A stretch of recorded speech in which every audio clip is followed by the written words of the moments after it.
যুক্তরাষ্ট্রের জর্জিয়া অঙ্গরাজ্যের নার্সিং শিক্ষার্থী লেকেন রাইলি হত্যাকাণ্ডে দোষী সাব্যস্ত ভেনেজুয়েলার নাগরিক হোসে ইবারার মামলায় নতুন শুনানি অনুষ্ঠিত হতে যাচ্ছে। ক্লার্ক কাউন্টি সুপিরিয়র কোর্টের বিচারক এইচ প্যাট্রিক হাগার্ড ইরারার নতুন বিচার আবেদনের শুনানি নেবেন বলে জানিয়েছে অ্যাসোসিয়েট প্রেস এপি।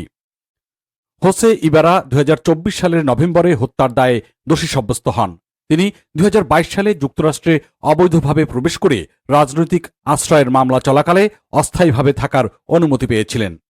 কিন্তু 2024 সালের 22 ফেব্রুয়ারি জর্জিয়ার ইউনিভার্সিটি অব জর্জিয়া ক্যাম্পাসে দৌড়ানোর সময় 22 বছর বয়সী নার্সিং শিক্ষার্থী লেকেন রাইলিকে হত্যা করেন।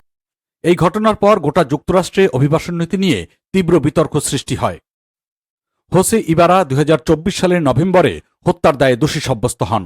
তিনি 2022 সালে যুক্তরাষ্ট্রে অবৈধভাবে প্রবেশ করে রাজনৈতিক আশ্রয়ের মামলা চলাকালে অস্থায়ীভাবে থাকার অনুমতি পেয়েছিলেন।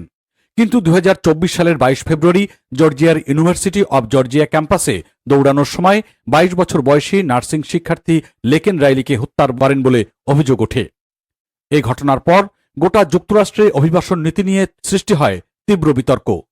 প্রেসিডেন্ট ডোনাল্ড ট্রাম্প তার দ্বিতীয় মেয়াদে অফিস গ্রহণের পর যে প্রথম আইনটি পাশ করেন সেটির নাম ছিল দ্য লেকেন রাইলি অ্যাক্ট। এই আইন অনুযায়ী যারা যুক্তরাষ্ট্রে অবৈধভাবে অবস্থান করছে এবং চুরি বা সহিংস অপরাধে জড়িত তাদের বাধ্যতামূলকভাবে আটক রাখতে হবে। ইবারার আইনজীবীরা দাবি করেছেন পূর্ববর্তী বিচারে তার সাংবিধানিক অধিকার লঙ্ঘন করা হয়েছে। তারা বলছেন বিচারক তাদের প্রমাণ বিশ্লেষণের জন্য অতিরিক্ত সময়ের আবেদন নাকচ করেন এবং সেলফোন থেকে সংগৃহীত প্রমাণ আদালতে গ্রহণ করেন, যা তারা অবৈধ বলে দাবি করেছেন। লেকেন রাইলি ছিলেন আগাস্টা ইউনিভার্সিটি কলেজ অব নার্সিং এর ছাত্রী। তার মৃত্যু যুক্তরাষ্ট্র জুড়ে ব্যাপক ক্ষোভের জন্ম দেয়। অনেকে এটিকে অভিবাসন নীতির ব্যর্থতার প্রতীক হিসেবে দেখেছেন, বিশেষ করে ট্রাম্প প্রশাসনের কড়া নীতিকে সমর্থনকারী মহলে। লেকেন রাইলির নামেই ট্রাম্প প্রশাসনের নতুন আইন গৃহীত হওয়ায় এ মামলাটি এখন জাতীয় পর্যায়ে রাজনৈতিক প্রতীকী গুরুত্ব পেয়েছে। অভিবাসন ইস্যুতে বিভক্ত আমেরিকায় এই বিচার নতুন করে বিতর্ক উস্কে দিতে পারে বলে মনে করছেন বিশ্লেষকরা। জর্জিয়া রাজ্যের আইনে দোষী সাব্যস্ত হওয়ায় 30 দিনের মধ্যে নতুন বিচার বা আপিলের আবেদন করতে হয়।